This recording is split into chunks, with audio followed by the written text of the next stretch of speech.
everyone. Today is April 10th, 2018, and you are listening to The Lifting.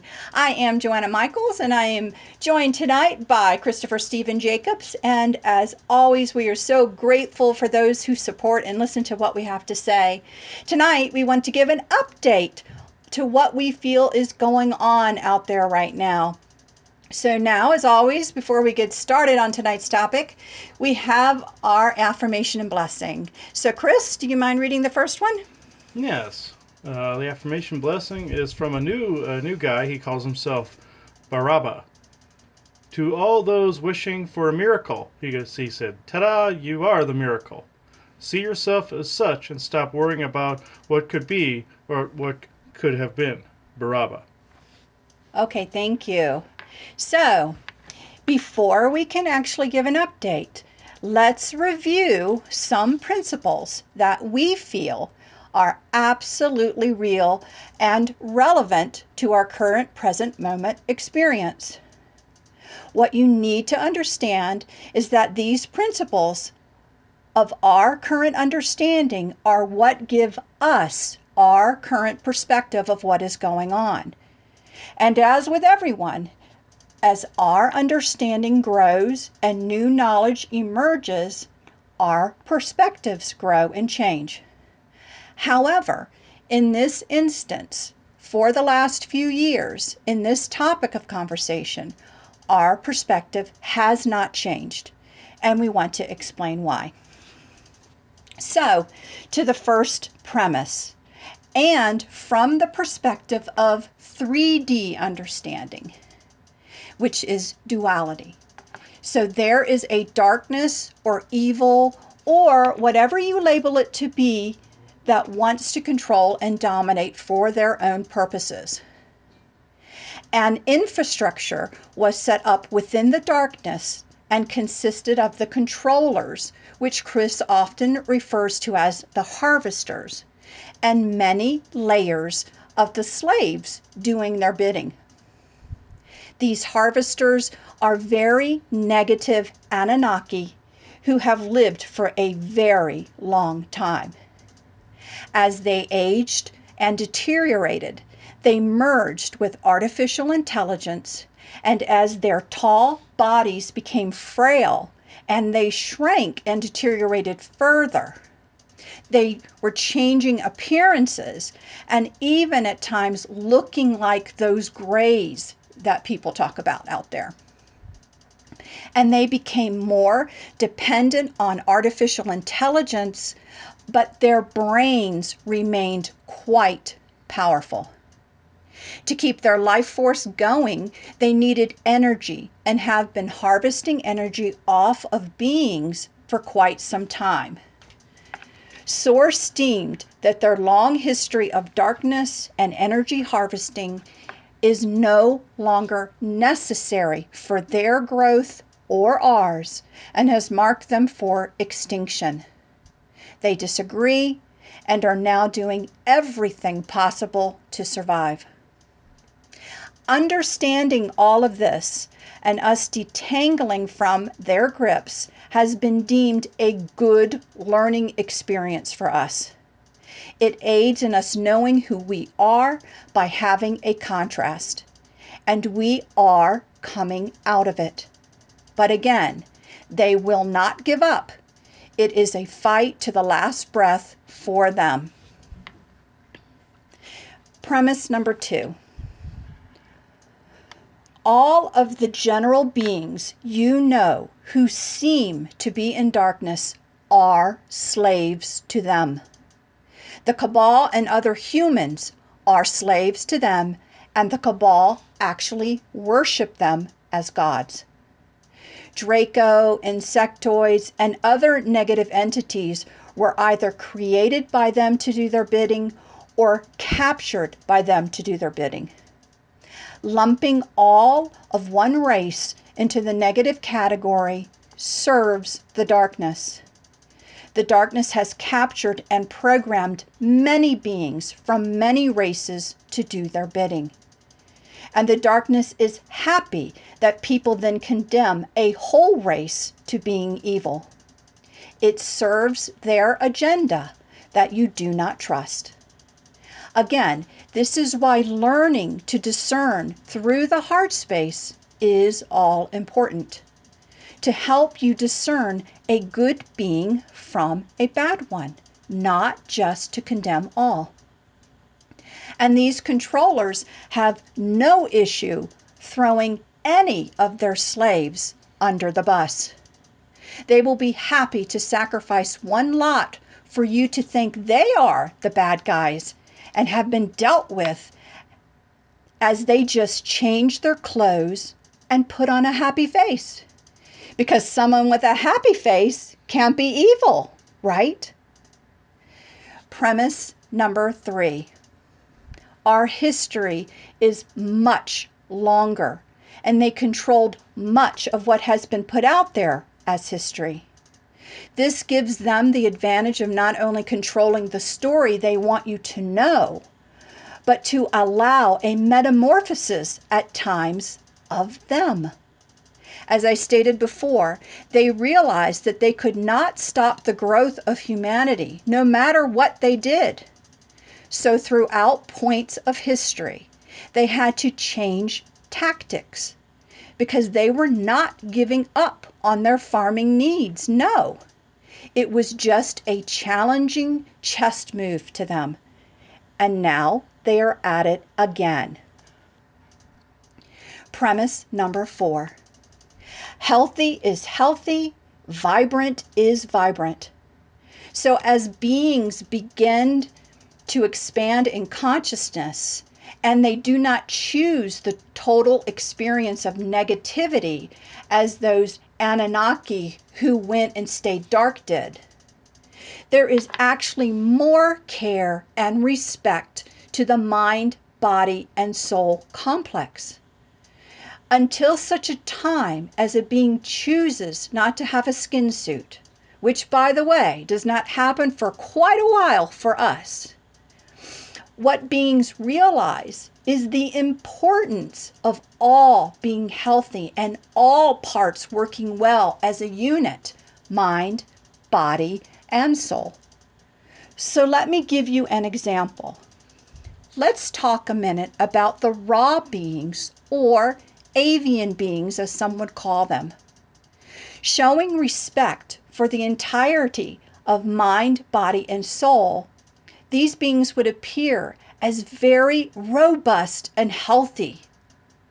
So a clue as to whether a being was actually captured and controlled by the controllers or harvesters, they would over time begin to deteriorate and shrivel and appear more frail as their life force energy was drained. This is true for many captured species, but not all. For example, Chris has not seen a huge deterioration from the Draco species, just a little here or there. But it is most definitely true of Ra or avians and other beings as well. It does not matter how kind or knowledgeable a being can appear to be, they can still be compromised. And through their kindness and now programmed knowledge, they can disseminate whatever the controllers want them to. Again, this is why learning keen discernment skills is so important. We are happy to report that on one show, there is an apparent departure of avian beings going on, supposedly for new guardians to show up. I don't know anything about those new guardians, but we believe people were beginning to feel odd about the sickly avian presence. So that may have been why a change was needed, or I guess that feels right to me, but then again, what the hell do I know? And I will also state that it is our experience that if an avian, or actually any benevolent being, is present in a room and you can see them, that they can usually speak for themselves and prefer to. At times, a being can be so high up in density that a buffer is needed for communication, or sometimes another alien will translate. Anyway, I'm really not sure what's going on that show. I'm just kind of glad it stopped. Again, this is just my opinion. And apparently something else seems to be replacing that storyline. But what do I mean? I guess I do mean story. But anyway, I digress, so I better stop. As for the negative Anunnaki, they do as well deteriorate over time. But remember, their brains and influencing abilities remain strong. They can make you see what they want you to see. But as stated before, good Anunnaki keep a vibrant body. So seeing a frail looking, taller, white to clear skinned humanoid being should be a visual clue that maybe something is amiss. It takes energy to constantly make you see what they want. So instead, it is to their advantage to make you think this frail appearance is somehow normal, instead of the fact that they must conserve energy. If they had more energy or were more youthful, they would just have you think they were of more like stature. Again, put into your minds what they want you to see. So creating a story that with age comes more height and frailty suits their needs. Please again listen closely to what I am saying. You all know what frail means. So I mean frail appearance. There are beings who are pale in color or a bit translucent. And so I'm not talking of them. You're going to look for frail and question that. Premise number 5. Fool me once, fool me twice, fool me again. This is the order of the day by the darkness. How can we spin a story and make them believe darkness is handled by good beings and trust us, all the while having them buy into the story and we still dominate and control? Well, you do this by being all the players. So this is what we are understanding to be true and happening right now. Let's throw one of our servant races under the bus and call them the bad guys. Right now, this appears to be the Draco. Those Draco and those tall white Dracos are the real bad guys. That is what they want you to believe. Yep, that is what it seems to be occurring. Yes, they are controlled servants and doing bad things. Is it wrong that they should go? Well, honestly, we're happy to see them leave. But the ultimate bad guys? No. Just servants now being sacrificed. So let's also throw in some new saviors. One tall tale, at least from our perspective. From what we are seeing, there are some blessed Agarthans who no other Agarthans seem to know. But they are tall and thin and frail. And they seem to be able to scan minds over and over again until they are satisfied. Or I like to say possibly insert programming and play it over and over again until it feels it is securely there. But I am a conspiracy theorist for sure and have had enough visions of this occurring to feel confident in this opinion, but it is just that, my opinion. And, oh yeah, they can move people here and there, ready or not. Oh, and by the way, did you know that they are from a future timeline and are here to make sure we stay on it? Not my words, but what was stated on certain shows. It is also reported on shows that they also have the ability to interact with humans and sit in chairs and scan for situations where they can assert their wisdom, or what I personally call their will, over the situation to steer it to the highest good, which they have stated is the timeline they want us all to be on. Plenty here to make you ponder or discern, I think. So again, we say discern the message and not the messenger. I thought the order of the day was free will and not to interfere to steer someone else's desired timeline. I thought we were to be unscripted and we were to drive the boat. To me, it seems the difference between true sovereignty and being controlled. But if you need a savior and want someone else to do it for you, these tactics may be your cup of tea. Cleverly disguised, I must say, and if you can be taught, or I say conned, to believe that they are most definitely benevolent, so trust all they say and do, no need to question, then I have a lot of land to sell you for your heavenly spot in the universe too. For real, I guarantee it. It is there just waiting for you. Cross my fingers and everything. I can certainly give you a deed. Our understanding of benevolence is allowing free will and experience, and being unscripted and charting a new course is the order of the day. Or me and all the guides we deal with here could be crazy, but well, again, you are left to discern.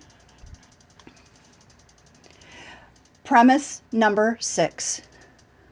Unless you are nasty cabal, a human never chooses a negative experience for their personal growth. Not. Yes, sometimes a human can want to know what it is like to be deceptive or interfering or mean. In fact, most of us have done this in different lifetimes, if not in this lifetime as well. The darkness looks for these beings and are happy to give them this experience. And what better way to give a person this experience than to have them buy into everything that they have programmed into them, where they believe their work is actually helpful. Yes, all is for the best of humanity, that passion. And they most certainly could pass a lie detector test because it is most certainly real for them. It is their current perspective. Does this make the messenger evil?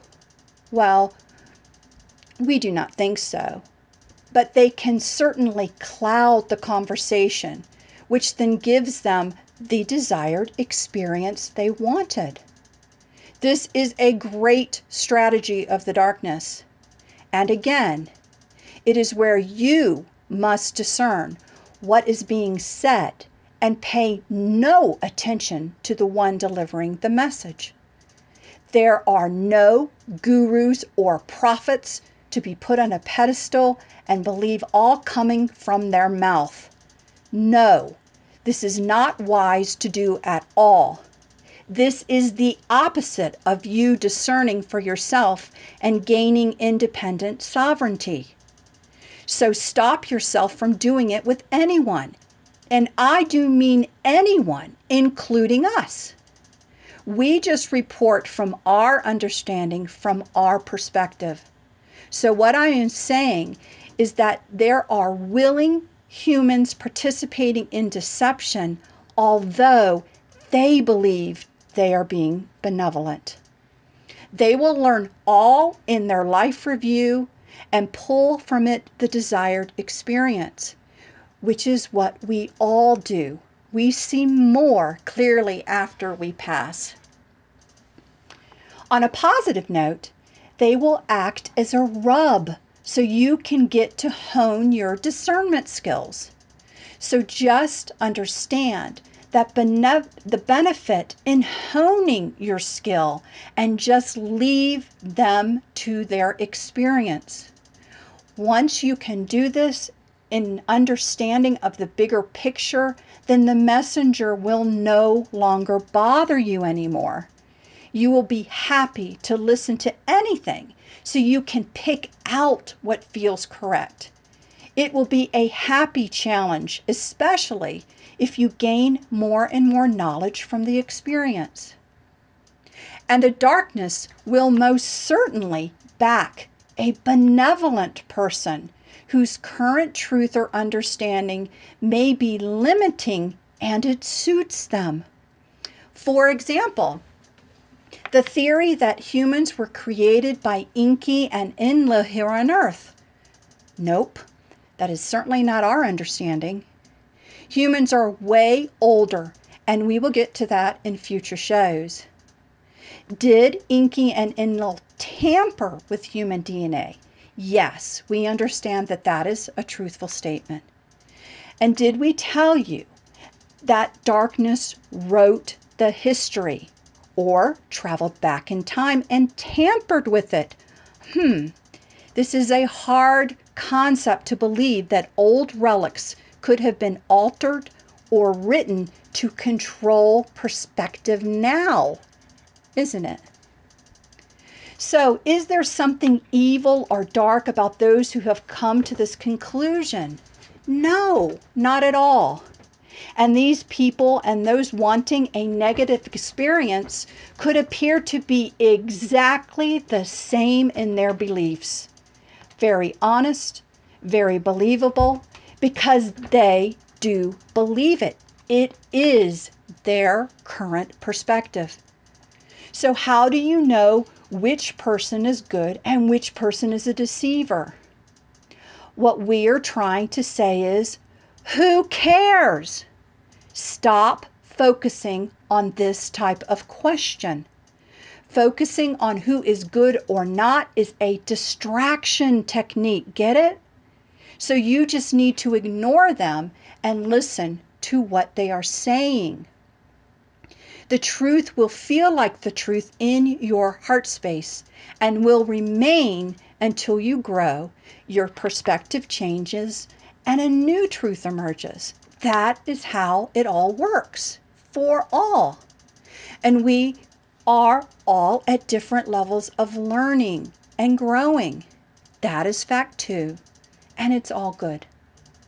And just as an aside, consider changing your conversation of whatever is being said to start pulling out what feels like truth to you. Be brave and see if others agree. You may be surprised who feel the same kernel of truth to you is a kernel of truth to them. Then do not talk about the rest. Only speak of what feels like truth.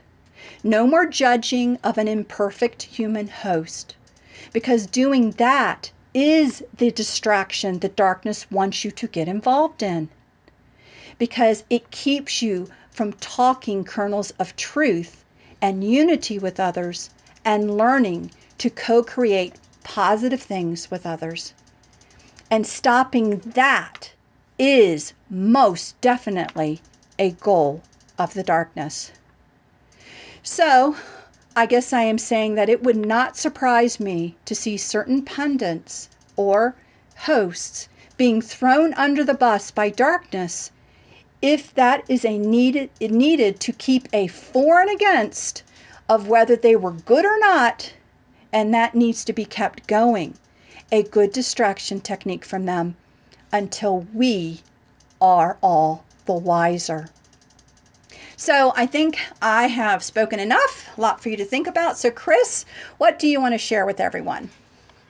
All right, I just wanted to share certain things that have been going on, certain stories that have been woven, and actually what some of the true aspects of these stories are. We're going to actually start with Antarctica is Atlantis. It's not just a part of Atlantis. Well, it is and it isn't. There are other outlying areas that were Atlantis as well, just like with Lemuria, and just like with Mu, and just like with Hyperborea. There were other continent pieces or fragments of land that were hooked to it, so all people had to do was actually walk to different places if they wanted to. They could use ships and such. Yes, was Atlantis a round city? Yet continent city? Yes, it was. But there were land fragments that were attached to it, and it could change shape if need be. Lemuria was the same way. Hyperborea was the same way. And these, if people think they're all the same continent that's moved, I had first thought this was it as well. No, that is actually not true. They were separate continent ships. Australia is one of these that is still on the Earth's surface because the drive was damaged many centuries ago. Those stories floating around on the internet are true. At least the stories stating that it is indeed a ship, and it actually has natural elements to it, just like the wildlife, just like the plants. That's how all these city vessels are. They are actually like that. So it is an actual ecosystem. It is not. That doesn't mean that that is fake. The Agartha network flash froze Antarctica to try to kill off bad Anunnaki or tall whites. This is what some other shows out there call pre-Adamite forms. This is why it's being said that it is found in Antarctica. What's going on down there currently is this. Granted, there are empty Nazi bases down there, but there is one main chamber down there that the Cabal is actually trying to dig out by melting some of the ice. This is not what the Agarthans are doing. The Agarthans are actually trying to melt the polar ice caps and cause a so-called global warming, quote unquote. Even though that's a fake concept, I found out. The Agarthans actually told me they're trying to turn the globe into more of a tropical environment so that so it's not frozen in any areas. What the Cabal are doing is they're trying to dig out their quote unquote gods that are still down in Antarctica. When I remote viewed this place, this is what a Bendigoth showed me. What is down there is indeed a passage to a Cabal underworld. But there's also an opening to Agartha that's more towards the center. This is where the Crystal Tower used to sit back in the ancient times. There are rows and rows and rows of spindly beings sitting in stasis chambers. Would they be alive longer than a few minutes if they were let out? No. They are trying to actually, the Cabal are trying to dig out their fallen gods that were actually flash frozen during that period, on Atlantis, when all of the siege was going on, when it was called the Fall or the Nightmare, like what I had listed in my book, From the Fall to the Lifting. There were many factions fighting each other. There were several factions, in fact. And even though some had misused technology that were there, they were already slightly susceptible. It was when the Harvesters came in that all chaos broke loose, and the Crystal Tower had to be retracted back into Agartha, which is where it still is to this day. It's the Atlantis portion of Agartha, but the continent itself is Antarctica. There is a certain race of Agarthans that are out there that are being mentioned. They call them Anshar. This is not a group that I can confirm. This is actually spindly beings that are actually sending transmissions upward. Yes, there are spindly beings that live beneath you in the earth. There are greys that live beneath you in the earth. There are so many different areas of this planet that are divided up into amongst alien races. Even the state of Arizona, I found out, is divided up into at least 5 different alien races own different sections. The Lyrans are one of them. Lankaneer are another one that's a gray species. They're not always nice, but they were slave to. They were created by the Anunnaki forces.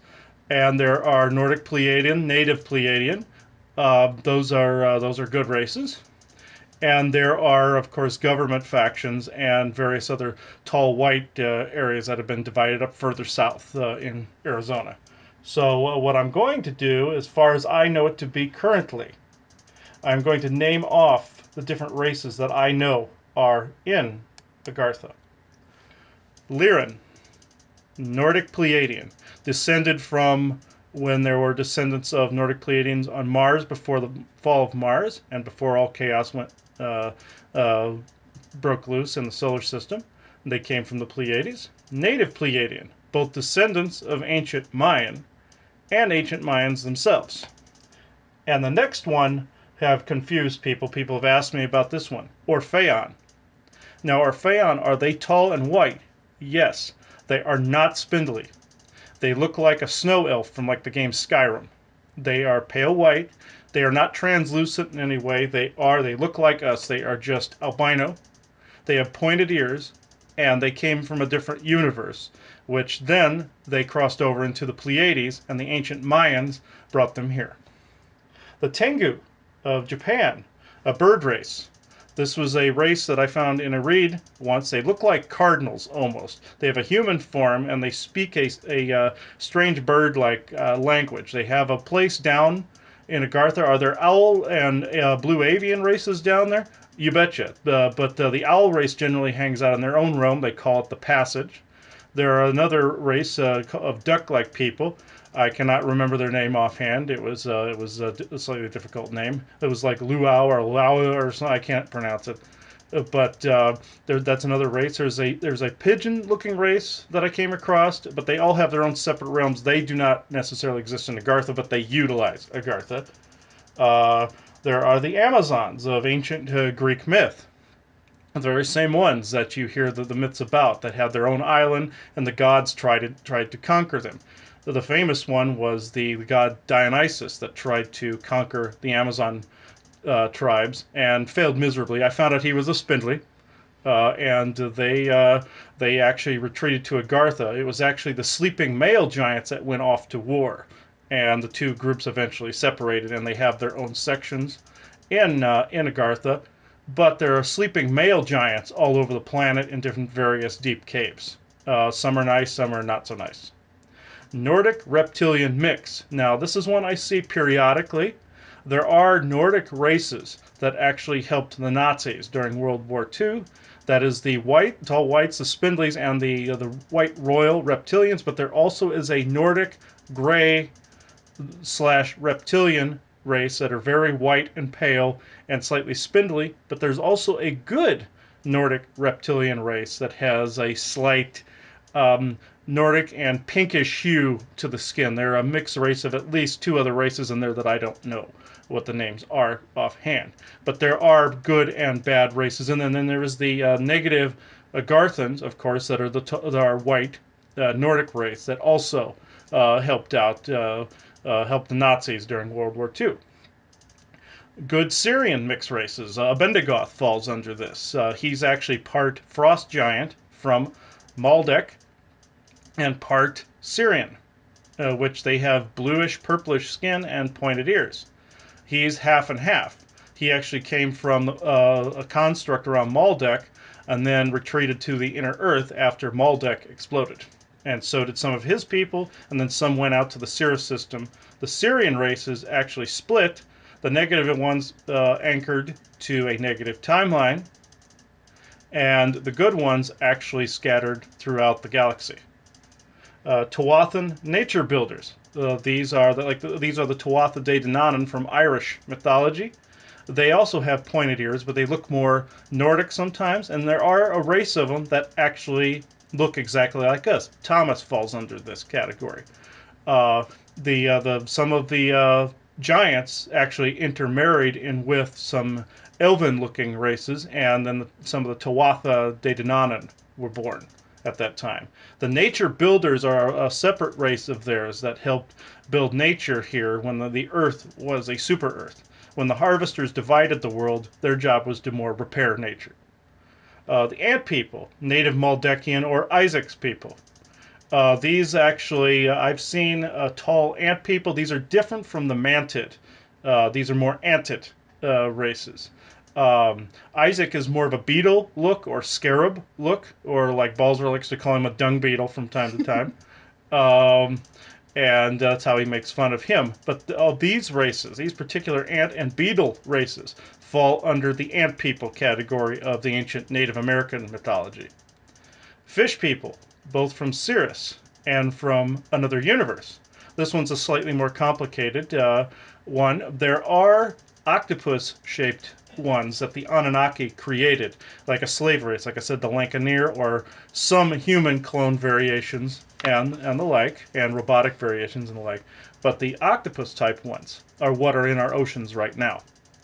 And they are sentient beings just exactly like us. They communicate telepathically, and if people only knew, they probably would not eat them. So the same goes with dolphins.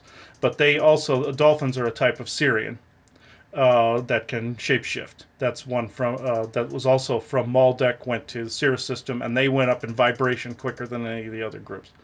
But the fish people are, there are some that have a squid look to them. They have a squid looking head, and they have a human like body, and some have an octopus looking head and a human like body. And there is a group of fish ones that also look kind of like a catfish or a goldfish, a type of head with a human like body. Well, there are groups of them that actually came from a parallel universe, or what the Irish called Tirnanoke, or the realm of another world, or place of another world of the living. And there was that constitutes a parallel universe. Also, Agartha. So there's a mixed history there. I found out there's a mix of these races. Some came from a parallel universe, some came from here. Various races of dogmen. I see these constantly, both good and bad. There are some that are more primal, that like to hurt people. There are some shorter ones that look like they have no neck. They're little midget ones. That some are kind, some are not, just like with us. There are taller ones that are fuzzier that have been mistaken for Sasquatch because they look so much like them. They vary from good to bad, but there is a group of them that actually help guard some of the data nodes. And that leaves me with the Antiqua people, or Anubis's people, of which created the rest of these different variations. Now, are there some flatter-faced dogmen that are bad? Oh yes, I've seen them, and there are some that are good. From what I understand, it, some of the good ones that were wiser and have access to technology that aren't the Antiqua are trying to help the rest of their brothers become more enlightened and not so primal. And yes, there are the werewolf-looking ones with the pointed nose like a German Shepherd. And there are very rare, very, very rare ones that are shape-shifting ones. Those are incredibly rare. They come with certain bloodlines, usually Native American, but there are European ones that are shape-shifting ones as well, and variations in between. And there is another race of dogmen that people generally don't hear about too often. That is in Agartha. They're called the Canis. They come from the Canis Major constellation. I call them the used car salesmen of the galaxy because they are, how can I put it? They like to sell you stuff that you probably don't need. Just like a used car salesman trying to add features on a car that you probably don't need nor can afford. But they insist They're more that, like intergalactic traders. yeah, Yeah. yeah, intergalactic traders. Yeah, I'm not dumping on the Canis. I'm just saying they usually sometimes have something you probably don't need, but they think you do, and they're very kind people. 9/10 of them are not telepathic, but they do have a technology like voice to skull that they like to pump their little ads through every now and again, like where on the computer. But they will talk telepathically with their technology. They're very, very kind, and they actually they actually want to trade with us one day. Trade things that like for stones we have, like amethyst. They love amethyst, and they do have some technology that we could use in return.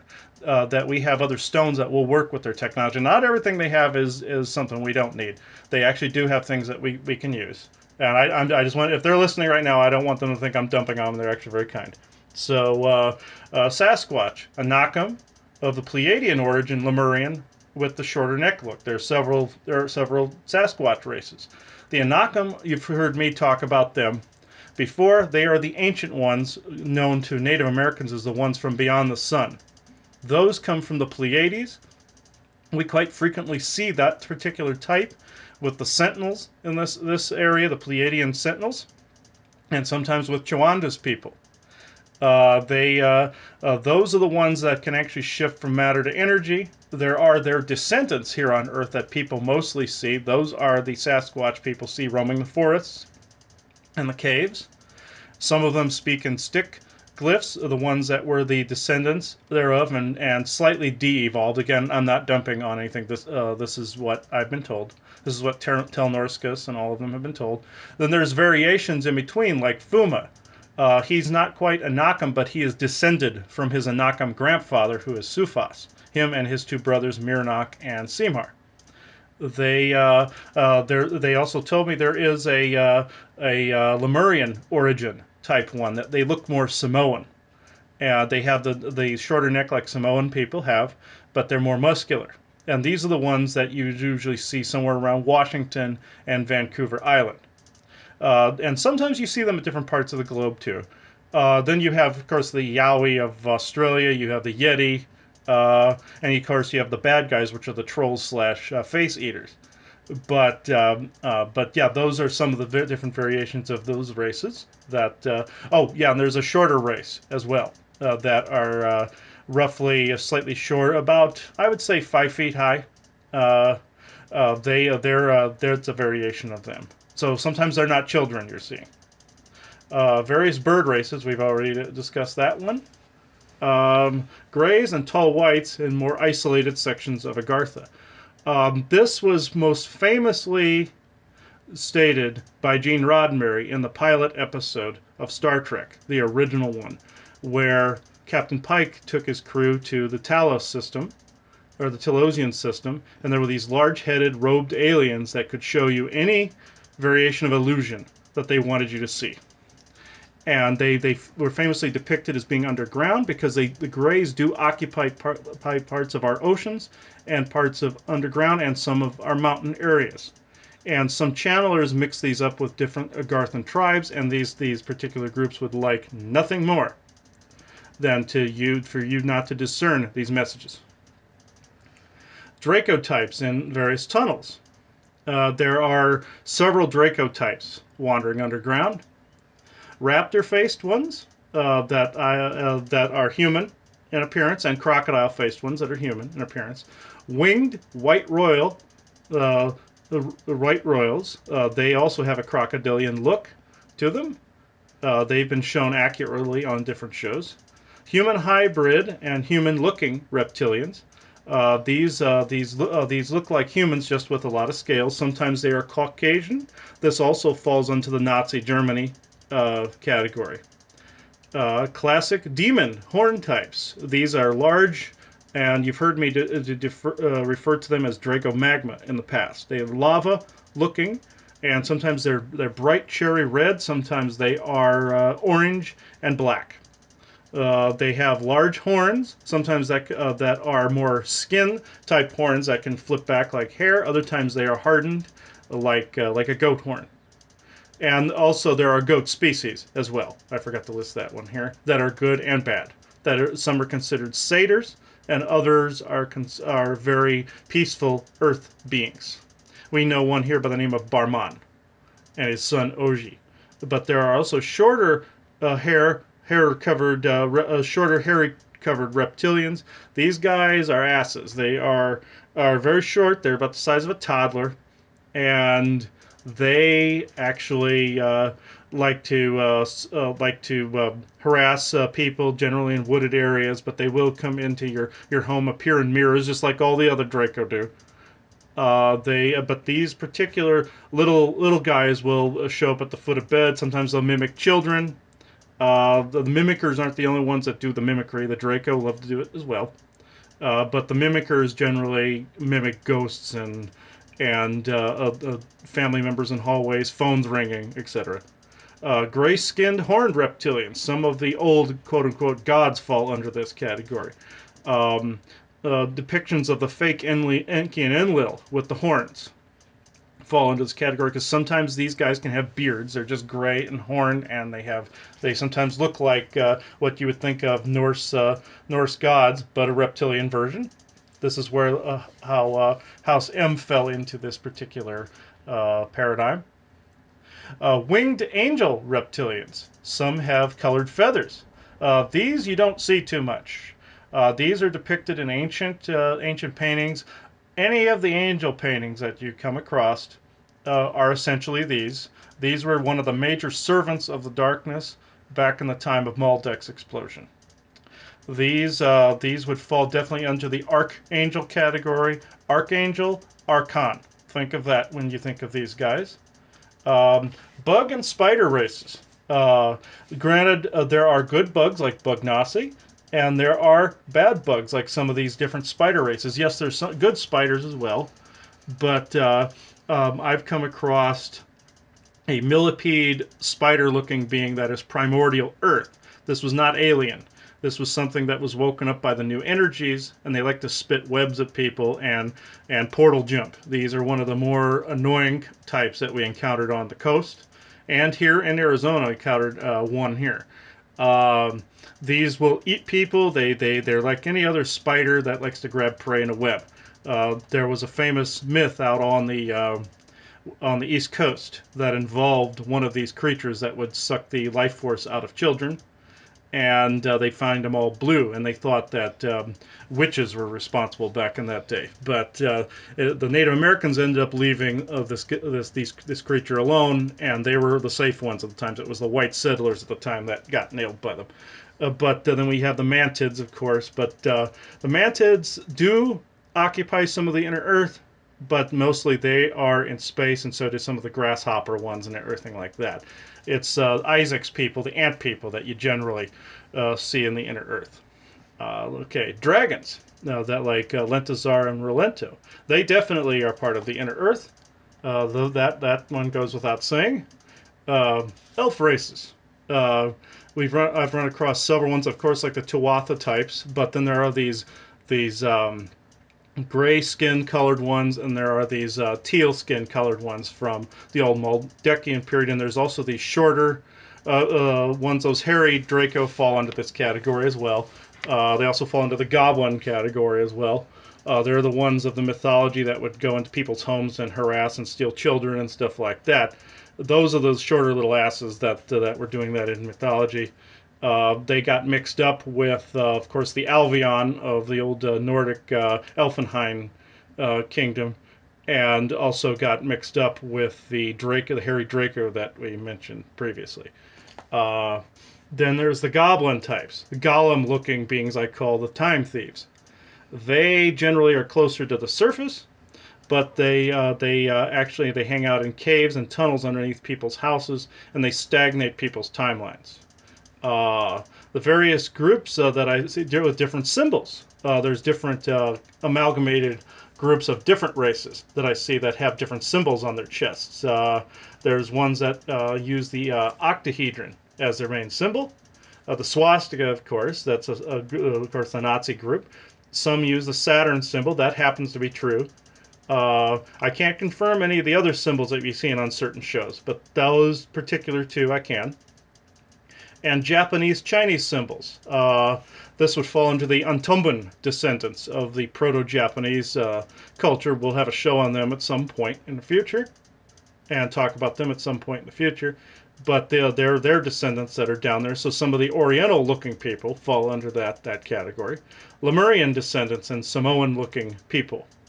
When I was on the Diamond shows, I talked a little bit about the Samoan-looking Lemurian people that live down there. That are also they're also descendants of the ancient Mayans living down there, and Semion's people, which are the Pleiadian Nordics, that also live down there.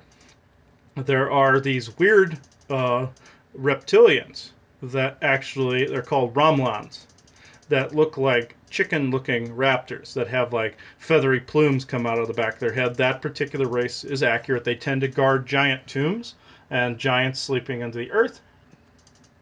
Various elementals such as leprechauns, gnomes, grimpa, and others like fairies, fae, and tree beings. They all live down there as well. The Myrmidon, they pass between the deep oceans and the inner earth.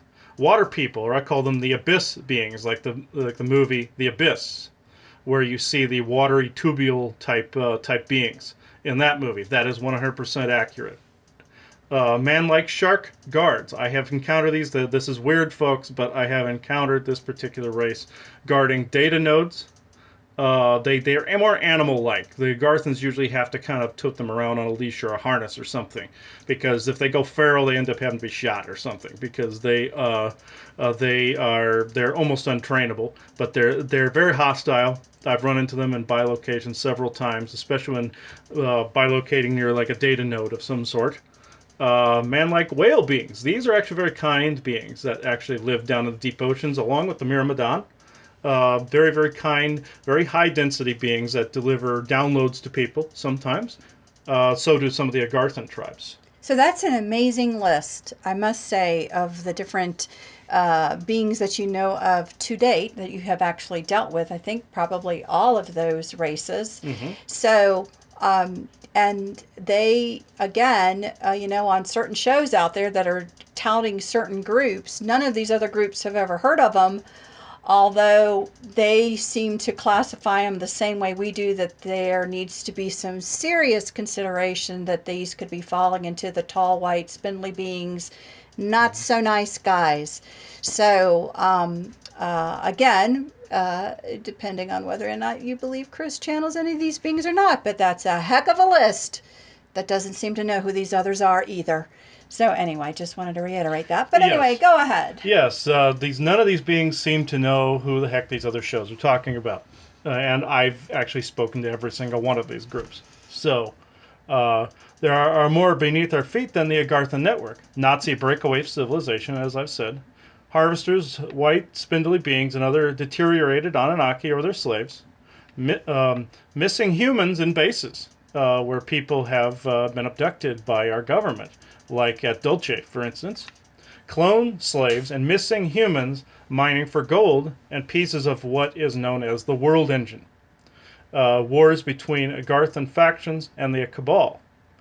The Cabal drills into Agartha a lot, and the soldiers end up being repelled or shot by Agarthan guards.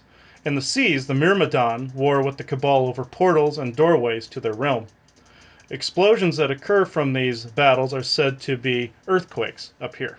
And that's how a lot of these earthquakes actually are. They're not just tectonic disruptions, there are actually wars going on underground. There are still negative, duplicated, and other controlled beings out there, such as hybridized reptilian M-House beings. Lucifer falls under this category. Clones and man-made beings with no souls, hybrids, and doppelgangers. All right. Okay, I believe you can read that. Okay. Let's see. Oh, so one of the things that we did when we were doing our scan of what was out there to see how we felt about it is we were trying to get a feel for out there in TV land or radio land or pay TV, which, includes all kinds of things, including Gaia. We kind of did a scouting of it all, that we kind of wanted to see what was being discussed.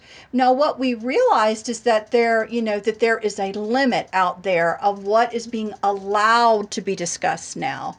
So what our understanding is that there, some of these beings are being brought up. There are certainly a lot of shows now that are discussing all of these alien beings and discussing that there's kind of good ones or bad ones. Sure, that's being discussed. What cannot seem to be discussed is energy harvesting, although what we have seen is there have been certain people at times that are certainly alluding to the possibility.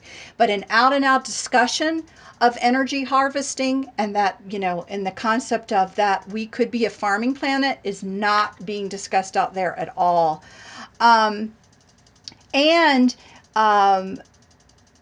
That the whole concept, again, relating to the fact that there truly is a darkness with an infrastructure, like we were saying, I find that really interesting. Again, not quite being fully discussed, but what also is now being discussed, which is really good, is that we've actually see some shows out there that are actually discussing the potentials of a cause of something. It's not just a ghost. It could be an alien that can't be seen or a darkness, and I think that's good.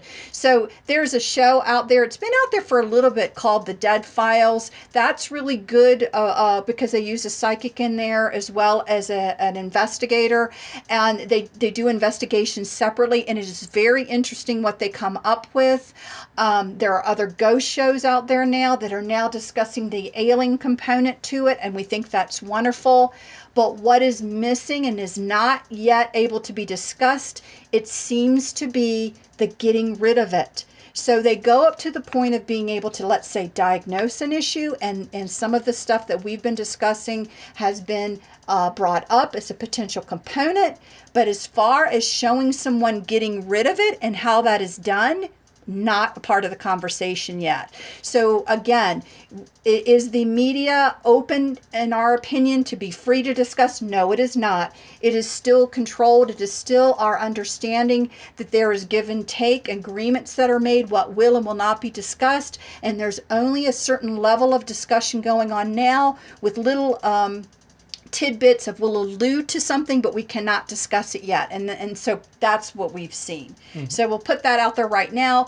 No, the system is not free yet to discuss anything. Yes, there are good and bad, and there actually are compromise shows out there of what can be discussed. That's our understanding. Yes. Yes, well put. Yeah, I'm not dumping. We're not dumping on any of these shows. It's just where they're being allowed to be at currently by the current cabal and the current energies and the current darkness that is out there. And one thing we need to touch on. I know we're going to go over today, but that's just fine.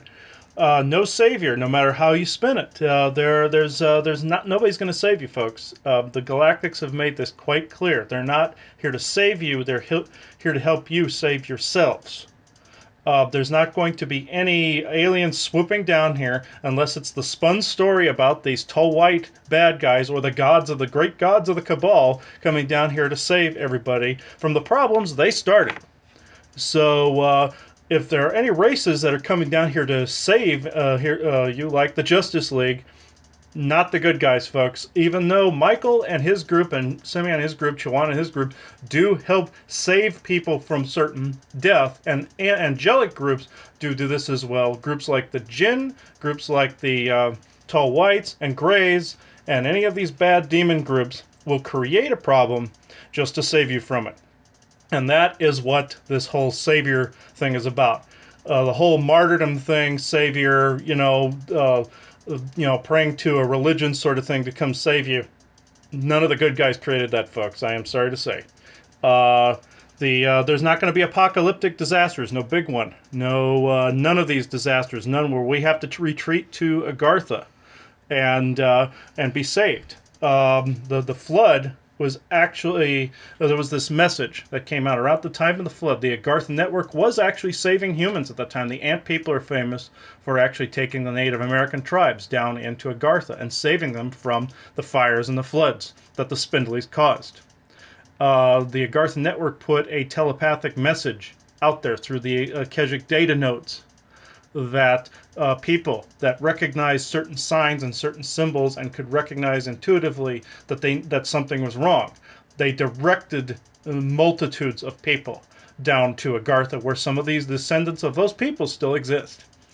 This was a recording that got bounced around the Keswick data node network from that time frame. So any channelings people are getting that there's going to be some kind of fire flood disaster of some biblical proportions, sorry folks, it happened already. You're getting basically a rerun or a recording is what you're getting. I'm not dumping on my fellow channelers. This is what they're getting. Yeah, and again, with that, again, we're really saying, no, we're not dumping. It is hard to go out there and people can see. These channelers and people, they can see. It is really hard to know what you are seeing. Is it related to now, or is it related again to the timeline that went bad, or the timeline that the negativity are trying to have you see because they want you to co-create it? So we're not saying that there aren't very gifted people out there, but it is very, very hard. And unfortunately, it is our understanding that there was a misunderstanding by people to think, if I can see It must be good what I'm seeing, meaning it must be correct. And that is kind of a misnomer where you think that your abilities, as everyone's abilities grow and your natural psychic abilities cut on, that it must mean that I am no longer seeing negative. That is the misnomer. And so people did not brush up their and really work on their discernment skills. So we're not putting anyone down. We know these, a lot of people have these abilities, but it is why we stress so much discern, discern, discern, and especially, if you are going to be doing this, discern, discern, discern, and then the people listening, listen with your heart space and discern, because it gets very complicated, and a lot of good people don't know that they may be giving misinformation. It's this AI that is playing off of this, and the data that was going around the old Keswick data nodes about the disasters that people were getting kind of pinged on an intuitive level anyway. These AI spheres and these Archon brain bots, as I call them, like to plug that negative timeline and use that to their advantage, because they're trying to recreate that particular time, and they want people to co-create this, folks. So this apocalyptic timeline, not going to happen. Nobody wants it to happen. So, except of course the bad guys. Uh, So there was one. I don't know if you want to do this last bit here. This okay. is really interesting. What Chris is going to talk about. There have been a couple of times now where Chris and I have woke up in the morning, and believe it or not, we are dreaming the same thing. Now we heard that was going to happen. That people were going to start to, but we oftentimes, in the morning share our experiences, and this happened not too long ago, and this what he's actually going to be talking about and explaining isn't new news, but we want to let you know that, oh, this still exists out there, and we kind of discovered something that we wanted to share. So go ahead. Yes. All right. On 3/30/18, we were harassed by what we thought was a Draco vessel hovering over the safe zone. The vessel has actually been there, or had actually been there for several days now, along with several other smaller ships. We could not hear any of the guides most of the day. As we sat up watching TV, I could hear the enemy talk to me. I could not see any clear images of them, just distorted images of teeth and eyes. When the lights went out, we saw a red dampening field over our room. When we both went to sleep, we were both taken to the same facility. At first glance, this place looks like a mix between a mall and an office, with areas still under construction. I know I have seen this place before, but it was smaller then. It consists of large, clear glass windows that let in what looks like sunlight, but it is actually an artificial light source.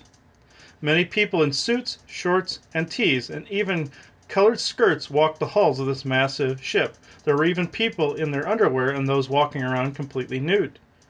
As I explored this ship, I took in as much detail as I could, knowing my memory of this place would fade over time.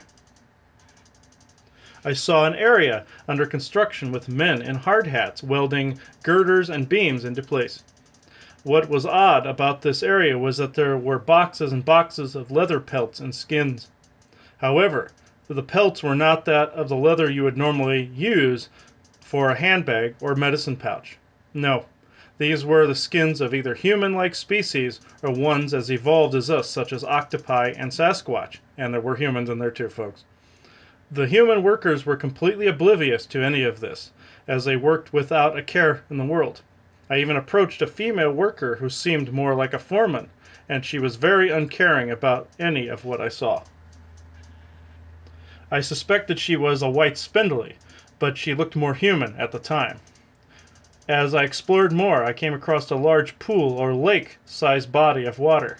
This lake had small house-like structures lining its shoreline. They looked more like small cabins, reminiscent of what Joanne and I saw in the backstage. I got in this water and noticed immediately that there were beings in the lake. The same tall white woman stood on a concrete dock and watched me as I explored the lake. I came out on the other side and was greeted by a tall, brown-haired woman. I remember speaking to her, then ending up in a red bedroom bar room with many mirrors. As I stood up, I noticed she was walking away naked. I got up and followed her to a darkened hallway where there were men to my right at control panels. This woman approached another nude woman and they both attempted to seduce me. I followed them back to a room. Suddenly, I was a completely different part of the structure. I saw myself holding my phone, being sent an invite and several other seductive photos by the two women to come to find them. They were in lingerie in the photos at the time. There was even a video attached where the brown-haired woman was speaking. As I walked around further, I saw more and more people thinking that this building was some kind of school or place of learning, when in fact it was a multifaceted abduction airship that could accommodate all manner and types of experiments. What I saw before in other quote-unquote dreams was this very same ship that had less space to it. Currently, it is the size of a flight fortress with the means of going anywhere, dimensionally and earthly. They just keep building onto it, even in flight. Very much like a Navy sub or battleship is under construction, even though they are running missions and patrolling waters. Joanna described the insides of this vessel too. She saw a large window where people could see into other areas. There was an area where conjuring were being stored for later use. She also saw several people in suits and skirts walking around. I came to find out that the reason for the seduction was actually to gain sperm from me. Whether the exact event took place for me is unknown, but I have been told that this was indeed on a bed having sperm extracted, just not in a more pleasant way. I also had spinal fluid taken as well. The reason genetics were taken from us both is because our genome is changing beyond the point of gray spindly control. They are attempting to measure and record this change in order to try to stop the inevitable. Also, it is my assessment that this vessel has very different topographies in order to either fulfill dreams, fantasies, and desires, as well as religious and spiritual learning scenarios. I believe there are simulations being run on board this massive ship to account for some SSP time as well. Some people think they have gone to Mars, when in fact it is this massive ship with a holodeck of sorts. I'm not dumping on any of them. This is not dumping on anybody. But in some cases, this is the case. I had a dream years ago that is now in my book, From the Fall to the Lifting, wherein I spoke of a cabin on a beautiful lake. At that time, I perceived it to be a much higher density, but this was just a simulation. I am not saying that everyone's spiritual visions and experiences are of this place. Just a lot of them in that dream. I was in one of those cabins overlooking that lake. I saw a setting sun out of a large picture window. I remember feeling very short in this place. Simeon, or who I perceived to be Simeon, came up to me in this window as I ate the red cereal out of a chalice-type bowl. He said to me, "You know you'll pay for that, don't you?" Or something to that effect. I now do not believe that was him, but a tall white with an arrogant smirk on his face. The food was more than likely some sort of implanting or contract agreement binding me to experiments such as these. The chalice was made to resemble something holy so that I would be more accepting of it. Some people that were manipulated into thinking that they were in the SSP or have gone to Mars have ended up in this place, as well as those having dreams of schooling and learning, sexual fantasies of which are genetics being taken, and dreams of being in the military. I am not saying that all dreams and thoughts like this are from this place, just some of them. Dreams are usually supposed to be uploads of information from your benevolent guides. but as we have stated, those can be manipulated. So, what was really interesting about this that we realized is a couple things. As we mentioned before, our understanding is that, yeah, there are kind of wars going on between the galactics, again, allowing humanity to move forward, getting out of some of the interference, the eradication orders, whatever, and the galactics are stepping up their game on Earth. And so one of the interesting things, again, we found out about this ship, which I believe it's not the only one. No, it's not the only It's one. not the only one. There's several, but now they are stepping it up to change their ships to build in the air as they're going, whatever they need, more conjuring spaces or more this or more that, because again, they're to the last breath. The other really wonderful thing, although many of you would be like, there is no wonderful thing, but yes, there is. Because remember what we said, our change in humanity, whom we are and what's going on, is inevitable. And they cannot stop it. They can certainly try to delay it. They can certainly try to harvest more energy, which they are doing, but they can't stop it. So what's happening, and the reason we were allowed to be taken there, and I must stress that the guides allowed us briefly to be there, was so that they could literally harvest our genetics, so they could see themselves the changing, because that what's happening in us is not unusual. The genome is growing and changing, and it will become useless to them.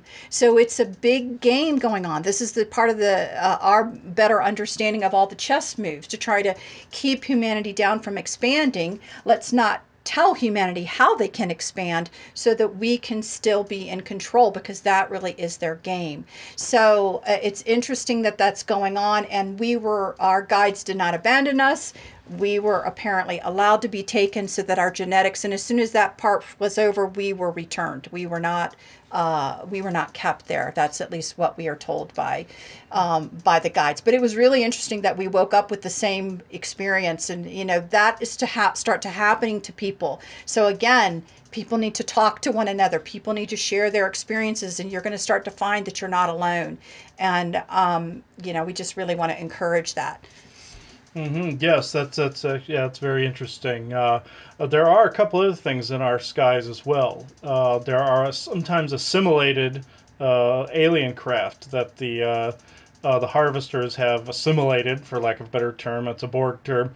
The people and the ship, where sometimes there are these weird Anunnaki probes that look like eyeballs that float in the sky. They're not the normal spheres; they literally look like eyeballs. I've run into those in clearing properties, and those have also appeared on other people's shows as well.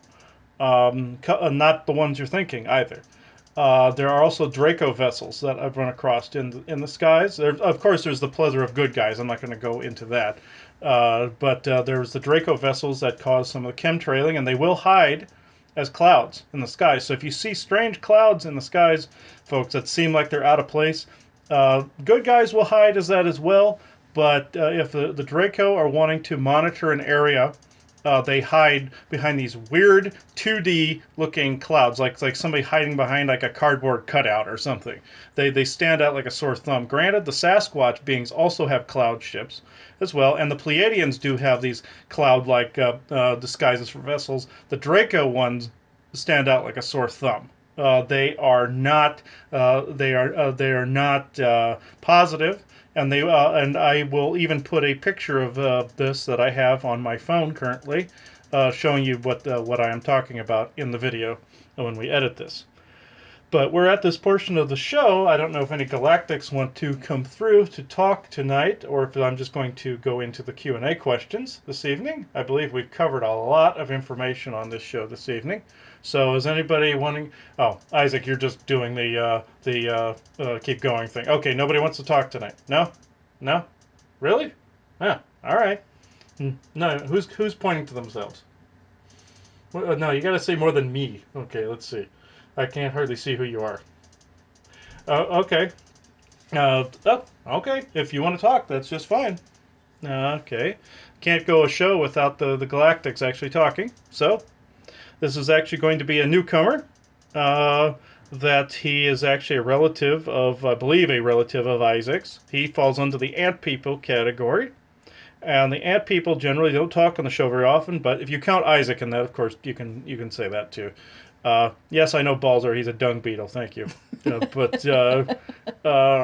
he says yes. Get it right. He's a dung beetle. Okay, but okay. This newcomer's name is Baraba. We actually met him in Cave Creek yesterday. He was inhabiting a skull that we saw in a crystal shop in Cave Creek. The skull was $6,000, or I would have bought it. So this thing was very cool, very elaborate, and I may even post a picture of that in the video as well if I'm inclined to. But it's actually very cool.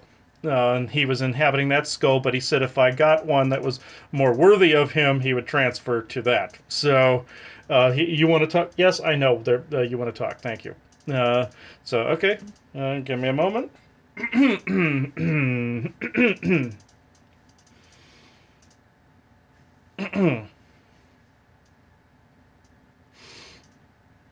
Greetings, everyone listening to the sound of my voice.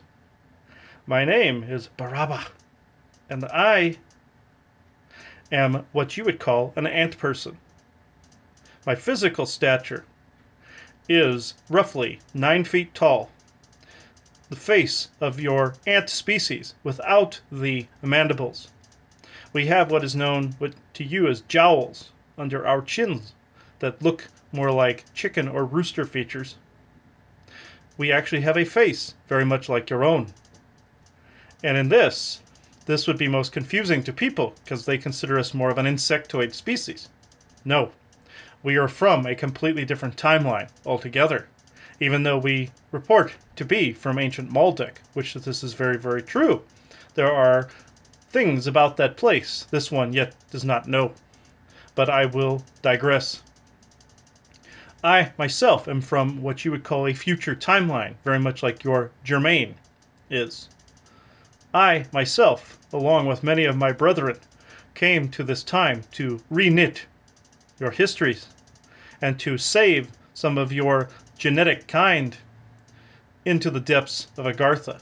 Yes, we saved you. This does not mean we will save you. We help guide you. We help protect you. But we do not completely shield you from what is out there. Oh no, we would not harm you in such a way as to not allow you to grow for yourselves. My people, as in the ant people, are actually very much divided. Some have gone the dark path along with the spindlies. Others have gone the path of light and balance to help humanity grow into what it is always meant to be and has been in the ancient of pasts. Your race, yes, can be a race of clones, as dear Henry has stated, but it is so much more than its bag of genetic chemicals and genetic memories. Oh no, it is so much more than just the very chemicals of which you walk around within, very much like my body is to me. Yes, I inhabit a large edifice for my kind, yes, and I may change if I am inclined to do so, very much like you change shirts or socks, but I digress once again. My physical body, as I've said, 9 feet tall, very much like your own, tri-segmented with a double thorax in the center. My legs and arms may appear spindly at first glance, but our muscle structure can actually grow and contract according to the environment we need to be within. Dear Isaac is not as short as he appears to this one to be. One of our people can actually grow to the size of a human or shrink to the size of a beetle, depending on the environment of which we find ourselves to be within. Some of your extraterrestrial, as you would call them, bee species can actually accomplish the same feat. But I will not go into their history. They can speak more on that at some point in the future. However, what I wish to state is this. Your species, as I've said, is always looking for someone to save them. Always looking for someone to come to their rescue. And yes, there are times where that is permissible and that will help you grow, because that is overage doing this. But what you all came in to do, your life missions, your, as you would say, soul missions, this is what you came in to do. You came in to transmute this dark crap into something worth living in, a world worth living in. After all the wars that have taken place across time, space, and the multiverse, this is the place of choice. This is a place where any of your perceptions go by the wayside and a new perceived reality is at hand. I can go no further with this particular line of speak because it is up to all of you to figure out what that new reality's face looks like. You are not bound to any religion. You are not bound to any contracts. You are not bound to any belief systems, be they for dietary purposes or controlled purposes of whether you are going to ascend or not ascend. No, no, no. This is your choice primarily. You have always been in this helm's seat. You have never not been. It is these other archontic forces that wish to make you think that you are not in the helm's seat, when in fact you far surpass them on every level possible. My name is Baraba, and I am of the ancient Ant people. Thank you.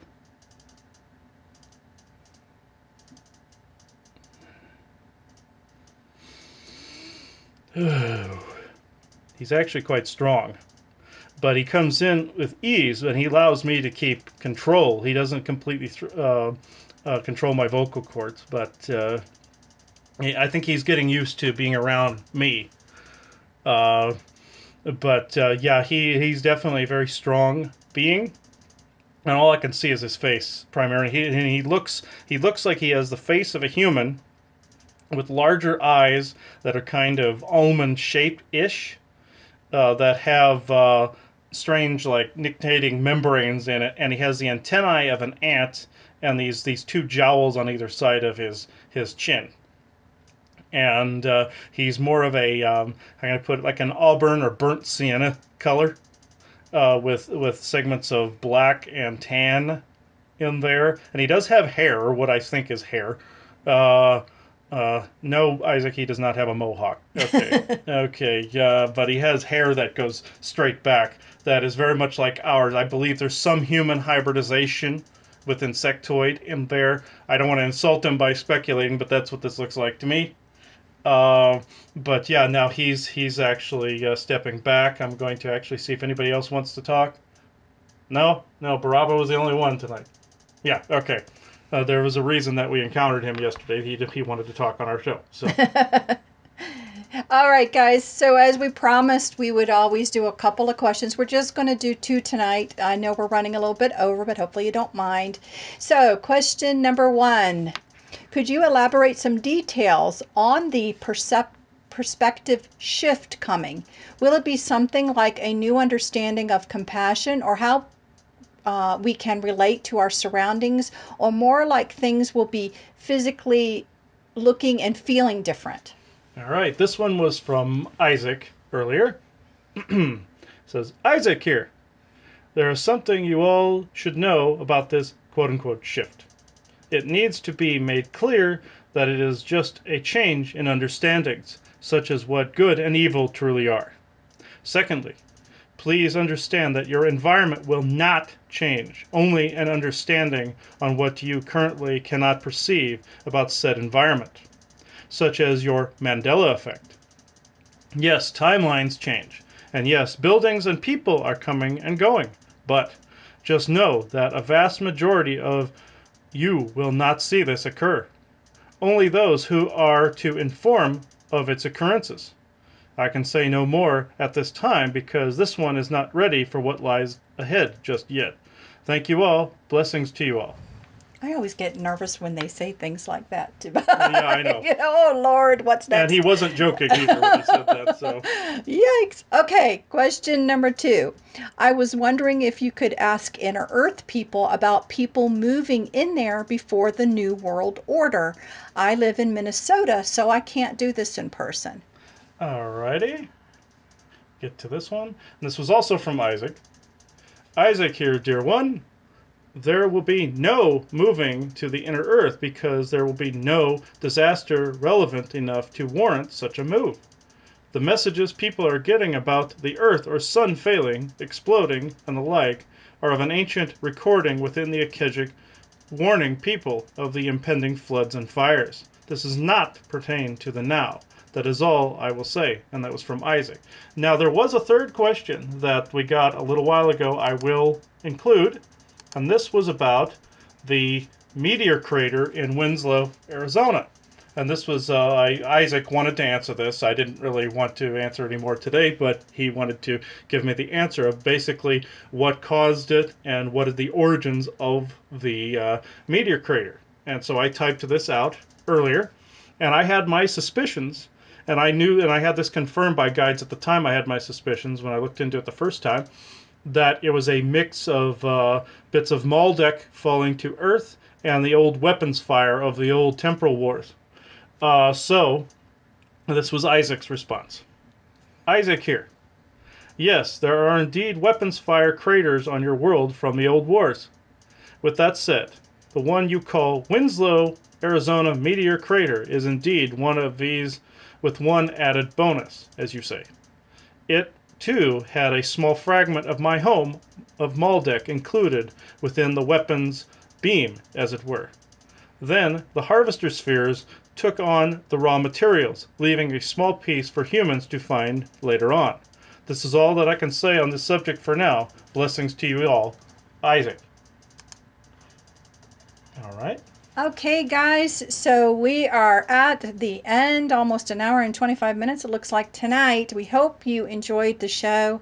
And Baraba gave us the final affirmation and blessing today, and he said, stop, look, and listen to all that exists around you currently. There is much for you to see and learn. Stop and smell the roses, for God's sake. Ha ha. And that again is from Baraba. So we really hope you guys enjoyed our update. It was kind of a long one. We actually had taken some time and started, we don't normally follow a lot of things. So we took a little time and wanted to get a feel of what was going on out there. We binged watched a couple of TV shows for a few evenings to try and get a feel what was going on. And now you have our kind of response. We hope you find it helpful, and of course throughout the year we will do shows like this to just give you our feel of what we understand compared to what's out there.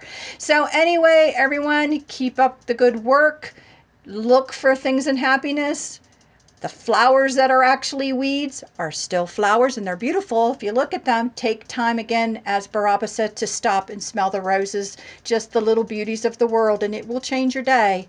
So anyway, you guys have a great rest of the week. I am going to tell you we are actually on the road Thursday. We're heading into California.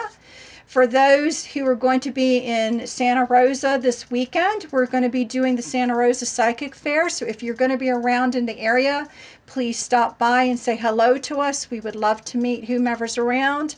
And we'll be visiting some people in California as well. So all of this to say that we will not be doing a live show on next Tuesday. We probably will send out a Facebook post reminding everyone of that and giving a recommendation. There are a few of the old shows that we think maybe if you listen to now, you'll understand them better. So we'll make some recommendations. And then the week after that is actually our week off. So we will see you back here for another live show 3 weeks from now, but we'll still keep touch in between them. So any final words from you? No, I believe we covered it tonight. So good night, everybody, and thank you for listening to us. Bye. Bye-bye.